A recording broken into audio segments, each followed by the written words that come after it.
নমস্কার, আমার আসাম মিনি ব্লগে আপনাদের সবাইকে অনেক অনেক স্বাগত। এখন বাজে সকালে 9টা। চলে আসলাম রান্নাঘরের দিকে। মোটামুটি জলখাবার বানানো হয়েই গেছে, উমাকেও খেতে দিয়ে দেবো, টেবিলে বসে রয়েছে। আজকে করেছি আলুর তরকারি, আর ওকে দুটো পরোটা করে দেবো, সাথে এখন আপেলটা কেটে দেবো। আপেলটা রেখেছি, বললাম না সেদিনে আপেলগুলো ছিল, ওগুলো মোটামুটি আধা আধা পচে গেছে, যে ফেলে দিয়ে যতটুকু ভালো থাকে এটা দিয়ে দিই। আরও 2-4টে আছে, এগুলো শেষ হয়ে না যাওয়া অবধি দিয়ে দিই।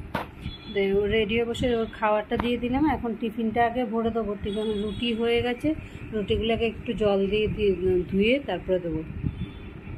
না ধুয়ে দিলে ডাইরেক্টলি রুটিটা খেলে অ্যাসিড হয়ে যাবে, আর ওর জন্য একটু গ্যাসেরও প্রবলেম হয়। ওর টিফিনগুলো দিয়ে এবার নিজের জন্য একটু চা ছেঁকে নিলাম। নিজের জল খাবারটা সেদিন আসার সময় আমি রাস্তার মধ্যে নান আর আলুর তরকারি নিয়েছিলাম, কিন্তু নানগুলো এত শক্ত ছিল আর খেতে পারিনি। ঠান্ডাও হয়ে গেছিলো, আস্তে আস্তে রাস্তায় খাবো দেখে সেই জন্য নিয়ে চলে এসেছিলাম। ওগুলোকে একটু গরম করে নিলাম। কি অদ্ভুত বৃষ্টির আওয়াজ বলতে,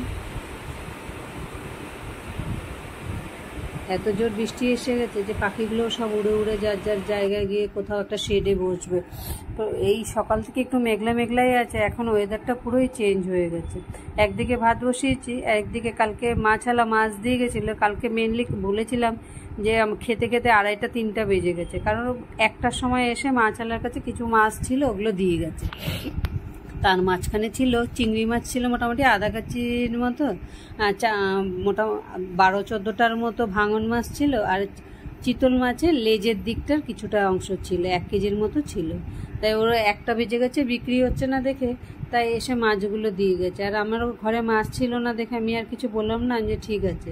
এই মাছ টাছগুলো ধুয়ে বেছে কেটে রাখার জন্য সব থেকে বড় কালকে এত দেরি হয়ে গেছিলো। লঙ্কা ছাড়া হয়ে গেছে। এখানে আমার আর উম্মার জন্য একটু বেগুন দিয়ে লঙ্কা দিয়ে ঝোলটা বানিয়েছি। কালারটাও কিন্তু খুব, এই যে একটা কাশ্মীরি লঙ্কাগুলো দিলে কালারটা এত সুন্দর হয়। কালারটা সুন্দর দেখেই খেতেও কিন্তু ভালো লাগে। কালার যদি ঠিক মতো না হয় খেতে কিন্তু ভালো লাগে না।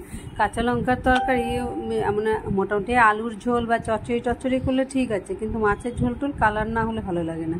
আজকে বেগুন দিয়ে সেই ভাঙন মাছ করলাম, আর এখানে একটু কুয়াশ আছে 4-5টা, এর মধ্যে চিংড়ি মাছ দিয়ে দিলাম। চিংড়ি মাছগুলো দিয়ে কুয়াশটা ঘন্ট করবো, যাতে দুপুরবেলা ভাত পাতে একটু নেবো, রাত্রে রুটির সাথে ওদের হয়ে যাবে। আজকে দুপুরে রান্না এই মোটামুটি রান্নাও শেষ হয়ে এসছে, এটা নামালে পরেই হয়ে যাবে। আজকের মতো সে সমস্ত কিছু পরিষ্কার করে স্নান করে পুজো দিয়ে এসে খেতেও বসে পড়লাম।